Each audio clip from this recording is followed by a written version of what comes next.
প্রিয় নবম দশম শ্রেণীর শিক্ষার্থীরা এবং যারা এসএসসি পরীক্ষার্থী রয়েছে, আমরা আজকে তোমাদের 17 অধ্যায় অর্থাৎ পরিসংখ্যান যে অধ্যায় আছে, লাস্ট অধ্যায়, এটার প্রথম পার্টের ক্লাসটা করছি। অন্যান্য পার্টগুলো দেখতে গেলে তোমরা এই ভিডিও নিচে প্লে লিস্টের লিঙ্ক পেয়ে যাবে, সেখান থেকে দেখে নেবে। তো এইখান থেকে আমরা শুরু করছি উদাহরণ 1 থেকে। তো এটাকে বলা হয় গণসংখ্যা নিবেশন সারণী তৈরি করা বা গঠন করা, যেটা তোমরা সপ্তম বা অষ্টম শ্রেণীতেও কিন্তু শিখে আসছো। তো এখানে কিছু 31 দিনের দেখো তাপমাত্রা দেয়া আছে, 14 ডিগ্রি, 14 ডিগ্রি, 14 ডিগ্রি, 13 ডিগ্রি, এইভাবে তাপমাত্রা দেয়া আছে।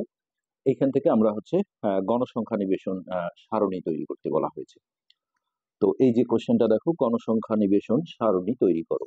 হ্যাঁ, তো এই প্রশ্নটা কিন্তু আসে যখন এরকম কমা দিয়ে দেয়া থাকবে, তখন এইটা থেকে গণসংখ্যা নিবেশন সারণী তৈরি করতে বলে। তো আমরা এইগুলো আর তুলছি না। এখানে এটা করতে গেলে সবার আগে দেখো সর্বোচ্চ সংখ্যা আর সর্বনিম্ন সংখ্যা এই দুটো বাছাই করতে হয়। তো আমরা এখানে লিখি যে সর্বোচ্চ সংখ্যা হচ্ছে 14 আর সর্বনিম্ন সংখ্যা দেওয়া আছে 6।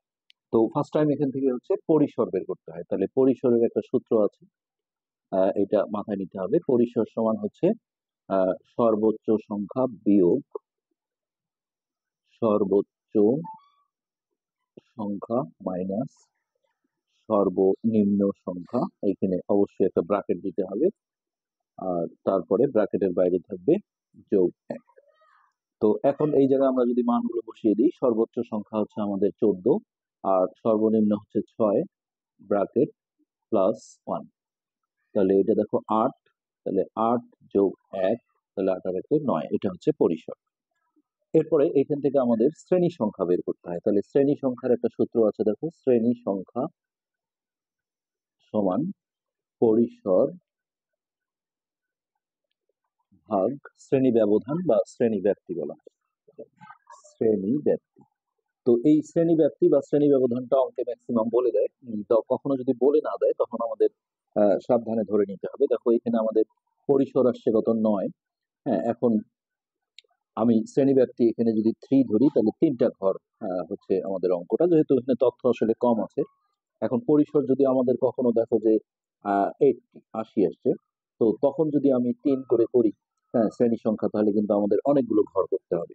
তখন এই নিচের শ্রেণী ব্যাপ্তিটা আমাদের বাড়াতে হবে। যেমন আমি যদি 10 ধরি শ্রেণী ব্যাপ্তি, তাহলে এটা ভাগ করে দেখো 8 আসবে। 8টা ঘর মোটামুটি সুইটেবল করা যায়, মানে 8টা 10টা 12টা ঘরের মধ্যেই যেন সীমাবদ্ধ থাকে। এই শ্রেণী সংখ্যা মানে হচ্ছে কয়টা ঘর করবো আমরা। তো এইখানে শ্রেণী ব্যাপ্তি আমরা হচ্ছে যে 3 ধরে করছি। হ্যাঁ, এইখানে আমরা লিখে দেবো যে ধরি শ্রেণী ব্যাপ্তি 3। তাহলে এটা ভাগ করে হবে 3। তো এটা এরপরে কিছু অঙ্কে আমরা দেখবো যে দশমিক আসবে। হ্যাঁ, যদি এটা ধরো যে 3.1 বা 3.2 যেটাই হোক, এটা পূর্ণ সংখ্যা 4 এইভাবে ধরে নিতে হয়, কারণ ঘর সংখ্যা কখনো দশমিক হয় না। তো এখন আমরা ছক করে ফেলবো। তো প্রথম ঘরে আমরা লিখবো হচ্ছে তাপমাত্রা, আর ব্র্যাকেটে এককটা লিখে দাও যে সেলসিয়াস স্কেল ছিল, সেলসিয়াস। এর পরের ঘরটা হবে ট্যালি চিহ্ন, বা সংক্ষেপে শুধু ট্যালিও লেখা যায়, ট্যালি চিহ্ন। আর এইটা হচ্ছে গণসংখ্যা, গণসংখ্যা এটাকে ঘটন সংখ্যা বলা হয়। তো এটা আমরা দেখো সর্বনিম্ন যেটা আছে আমরা এখান থেকে ধরবো 6। আর এখানে শ্রেণী ব্যাপ্তি যেহেতু 3, তাহলে 6টা হাতের এই জায়গায় ধরতে হবে, 6, 7, 8। তাহলে এখানে আমরা লিখবো 6 ডিগ্রি থেকে 8 ডিগ্রি।